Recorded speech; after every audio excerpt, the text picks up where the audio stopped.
बिस्मिल्लाहिर्रहमानिर्रहीम। अस्सलाम वालेकुम नादरीन, बड़ी ब्रेकिंग न्यूज़ चली है और ये ब्रेकिंग न्यूज़ दी है कामरान शाहिद साहब ने। कामरान शाहिद साहब आपको पता ही है कि इस्टेब्लिशमेंट के बहुत ही करीब हैं। उन्होंने अब ये खबर दी है कि नवाज़ शरीफ नादरीन अडयाला जेल में जाकर इमरान खान से मुलाकात करने के लिए तैयार हैं।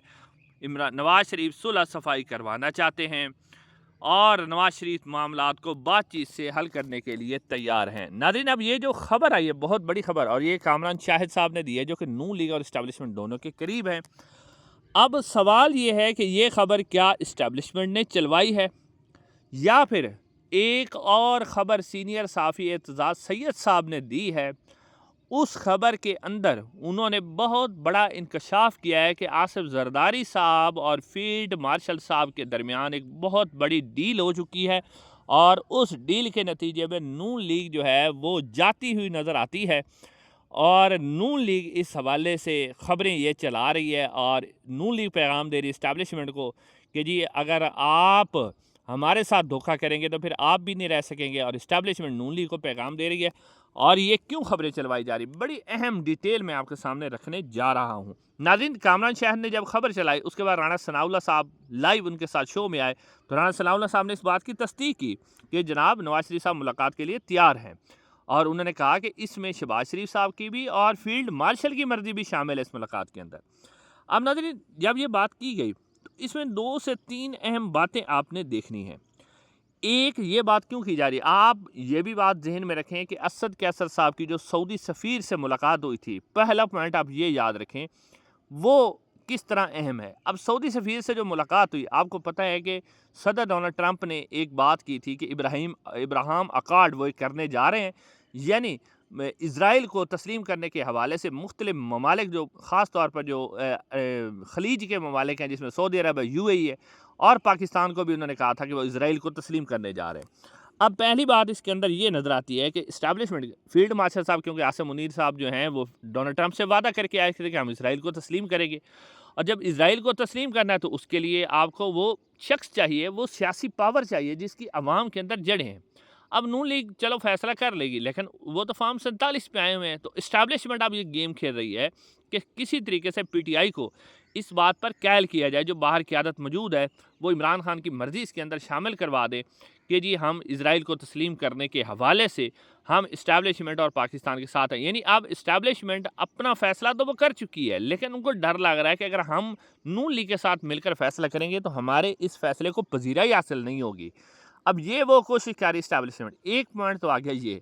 दूसरा पॉइंट जो सामने आता है वो ये है कि इस वक्त जो नवाज शरीफ साहब है वो मुकम्मल तौर पर इररेलेवेंट हो चुके हैं सियासत के अंदर। यानी वो जो अब आए थे और कबूतर उन्होंने उड़ाए थे वो कबूतर उड़ाने के लिए रह गए हैं, तंदूर पर रोटियों का रेट चेक करने के लिए रह गए हैं। उनकी हालत इतनी ख़राब हो चुकी है सियासत के अंदर कि वो काउंसलर मुंतखब नहीं हो सकते। अब हो सकता है कि ये नून लीग ये बात कर रही हो कि किसी तरीके से नवाज शरीफ साहब का जो स्टेटस है, उनका जो सियासी जो एक आप कहते हैं सियासी तौर पर उन्हें रिवाइव किया जाए, दोबारा वापस सियासत के अंदर लाया जाए। और क्योंकि नून लीग समझती है कि नवाज शरीफ साहब एक बहुत ही बड़े और मुदब्बर लीडर हैं जो बड़े मसाइल को हल कर सकते हैं। तो इस हवाले से अब नून लीग एक ये कोशिश कर रही होगी कि किसी तरीके से नवाज शरीफ का इमेज बहाल किया जाए। 2 एंगल ये हो गए। और इसके अंदर जो तीसरा एंगल है वो भी बहुत ही अहम है। और फिर मैं आखिर में आपके सामने रखूँगा कि इस्टेब्लिशमेंट अगर इस मामले में सीरियस है, लेकिन वो इक़दामात किसके कर रही वो भी आपके सामने रखते हैं। अब इसके अंदर जो तीसरा एंगल है वो बड़ा इंपॉर्टेंट है। वो नाज़रीन इंपॉर्टेंट इसलिए है कि सीनियर साफ़ी एतजाज़ सैयद साहब उन्होंने अब एक TV प्रोग्राम के अंदर ये ख़बर दी है कि आसिफ अली जरदारी साहब अपने जो सदर का ओहदा है उसकी कुर्बानी देने के लिए वो तैयार हो गए हैं। अब उनका कहना ये है कि आसिफ अली जरदारी साहब की ज़िंदगी में ये ख्वाहिश है, यानी कि वो चाहते हैं कि अपनी ज़िंदगी में ही अपने बेटे जो बिलावल जरदारी साहब हैं वो उनको वज़ीर आज़म देख सके। अच्छा, अब ये बात की जा रही है कि वज़ीर आज़म बनाना चाहते हैं। तो इस हवाले से आसिफ जरदारी साहब जो हैं वो एक ऐसा यानी किरदार अदा करना चाहते हैं कि जिससे उनके बेटे जो हैं वज़ीर आज़म बन जाए। इस हवाले से एजाज़ सैयद साहब कहते हैं कि जो आसिफ अली जरदारी साहब हैं और फील्ड मार्शल साहब वो इस बात पर राज़ी हो चुके हैं कि आसिफ अली जरदारी साहब जो हैं वो अपने सदर का ओहदा जो है उसको कुर्बान करेंगे اور اس کے اوپر فیلڈ مارشل صاحب کو بٹھایا جائے گا، یا پھر جو ہے فیلڈ مارشل صاحب کے لیے ایک نیا عہدہ تخلیق کیا جائے گا، چیف ایگزیکٹو کا عہدہ، جس میں کچھ اختیارات وزیر اعظم کے ہوں گے اور کچھ اختیارات صدر کے ہوں گے۔ تو وہ فیلڈ مارشل عاصم منیر صاحب کے پاس آ جائیں گے اور عاصم منیر صاحب اس طرح وہ حکومت کو چلائیں گے۔ لیکن اعزاز سید صاحب کہتے ہیں کہ آصف زرداری صاحب جب اپنا عہدہ قربان کر رہے ہیں تو اس کے بدلے میں بھی وہ اسٹیبلشمنٹ سے کچھ چاہتے ہیں، وہ بھی سودے بازی کرنا چاہتے ہیں۔ اب اعزاز سید کے مطابق آصف زرداری صاحب نے جو سودے بازی کی ہے وہ یہ سودے بازی کی ہے کہ اس کے بدلے میں اپنی صدارت آپ کو دیتا ہوں، اس کے بدلے میں آپ میرے بیٹے بلاول بھٹو زرداری کو جو ہے وہ وزیر اعظم بنا دیں۔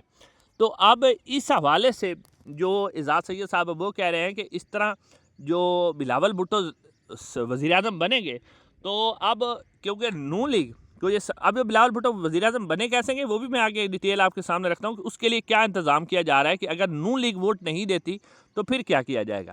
اب ناظرین کرام بات یہ کی جا رہی ہے کہ بلاول بھٹو وزیر اعظم بن جائیں گے اور نون لیگ کو جو ہے وہ فارغ کر دیا جائے گا۔ اب سوال یہ ہے کہ یہ جب بات ہوئی ہے تو یہ صاحب ذرا نون لیگ تک بھی پہنچی ہوگی، نون لیگ بھی پریشان ہوگی۔ تو اب یہ کہتے ہیں کہ نون لیگ نے یہ خبر چلوائی ہے اسی خبر کی بنیاد پر کہ اسٹیبلشمنٹ اگر ہم سے منہ پھیرے گی تو ہم عمران خان کی طرف جائیں گے، ہم عمران خان سے صلح کریں گے اور ہم عمران خان سے مل کر جو ہے اسٹیبلشمنٹ کو ناکو چنے چبوا دیں گے۔ یہ یعنی نون لیگ بھی اپنے مسل شوز کر رہی ہے اور دوسری طرف اسٹیبلشمنٹ بھی اپنے مسل شو کر رہی ہے۔ اب ناظرین سوال یہ ہے کہ اگر یعنی نون لیگ جو ہے اگر عاصم منیر صاحب یہ پروگرام بنا لیتے ہیں کہ وہ چیف ایگزیکٹو بن جاتے ہیں یا صدر بن جاتے ہیں تو نون لیگ اگر ان کو ووٹ نہیں دیتی تو اس حوالے سے جو بات کی جا رہی ہے آپ کو یاد ہوگا کہ اسٹیبلشمنٹ جو ہے وہ کسی صورت بھی P T I Imran Khan کو چھوڑنے کے لیے تیار نہیں ہے۔ اب آپ دیکھیں کہ الیکشن کمیشن آف پاکستان نے ایک نوٹیفیکیشن جاری کیا ہے جس میں پاکستان تحریک انصاف کے جتنے بھی ایم این ایز تھے ان کو آزاد امیدوار اس نے قرار دیا ہے۔ یعنی ایک طرف فیلڈ مارشل صاحب اور نون لیگ خبریں چلوا رہی ہے اور نواز شریف صاحب اگر اتنے ہی سچے ہیں تو وہ ڈاکٹر یاسمین راشد کو کم از کم رہا کروا دیں، بشرا بی بی کو رہا کروا دیں تاکہ سی بی ایم تو ایک لگے۔ اچھا اب یہ جب آزاد ہو جائیں گے تو اس کے بعد کیا ہوگا کہ اگر نون لیگ بھی ووٹ نہیں دیتی تو ایک نون لیگ کا ووٹ ہی جائے گا، باقی تو ساری جماعتیں جے یو آئی ایف بھی شامل ہو جائے گی، ایم کیو ایم بھی ہے، جتنی بھی جماعتیں ہیں وہ ساری ہیں، استحکام پاکستان ہے، مسلم لیگ کاف ہے، وہ تو اسٹیبلشمنٹ کی وجہ سے ہے نا، نون لیگ کا تو ان کے ساتھ کوئی تعلق نہیں ہے۔ تو پھر یہ ہوگا کہ پاکستان تحریک انصاف کے جن آزاد اراکین کو الیکشن کمیشن آف پاکستان نے آزاد کرا دیا، یہ آزاد ہیں، یہ کسی بھی جماعت میں شامل بھی ہو سکتے ہیں، کسی کو ووٹ بھی دے سکتے ہیں۔ اب اعزاز سید صاحب کے مطابق یہ پلان بنایا جا رہا ہے کہ اگر آصف زرداری صاحب ہٹ جاتے ہیں اور اس کے علاوہ نون لیگ یعنی اگر نون لیگ ناراض ہو جاتی ہے کہ بلاول کو کیوں وزیر اعظم بنایا جا رہا ہے، ہم سے کیوں اقتدار چھینا جا رہا ہے، تو نون لیگ میں نکلے گی تو اس کے بعد جو ہوگا پھر پاکستان تحریک انصاف کے جو آزاد اراکین ہیں ان کے اوپر پریشر ڈال کے جو ہے نون لیگ پاکستان پیپلز پارٹی کے بلاول بھٹو کو وزیر اعظم بنایا جائے گا اور پھر فیلڈ مارشل صاحب کی کرسی جو ہے وہ بھی مضبوط ہو جائے گی۔ تو یہ ہے ناظرین تازہ ترین صورتحال اور اس کے اندر سے واضح طور پہ لگتا ہے کہ اسٹیبلشمنٹ ایک تو ان کے اوپر انٹرنیشنل پریشر ہے اسرائیل کو تسلیم کرنے کے حوالے سے اور اس حوالے سے وہ کوشش کر رہے ہیں، اور دوسرا نون لیگ اور اسٹیبلشمنٹ ایک دوسرے کو اپنے مسلس دکھا رہے ہیں اور یہ ایک نورہ کشتی چل رہی ہے۔ نہیں لگتا اس میں کہ عمران خان سے کسی قسم کے مذاکرات ہوں گے، کیونکہ عمران خان جو ہے نا اس نظام کے اگر کوئی یہ کھڑا ہے نا نظام، اس کی کوئی گارنٹی ہے تو عمران خان کا جیل میں رہنا ہے۔ اگر عمران خان باہر آتے ہیں تو یہ نظام کھڑا نہیں ہو سکتا، لہٰذا یہ ساری نورہ کشتی کھیلی جا رہی ہے اور اس میں کچھ اسٹیبلشمنٹ کے مفادات بھی ہیں، امریکہ کا دباؤ بھی ہے، سعودی سفیر کا بھی دباؤ، یہ سارا کچھ اس کے اندر شامل ہے۔ تو آنے والے دنوں میں گیم جو ہے وہ مزید واضح ہو جائے گی۔ انشاءاللہ اگلی ویڈیو میں آپ سے ملاقات ہوگی۔ السلام علیکم ورحمۃ اللہ۔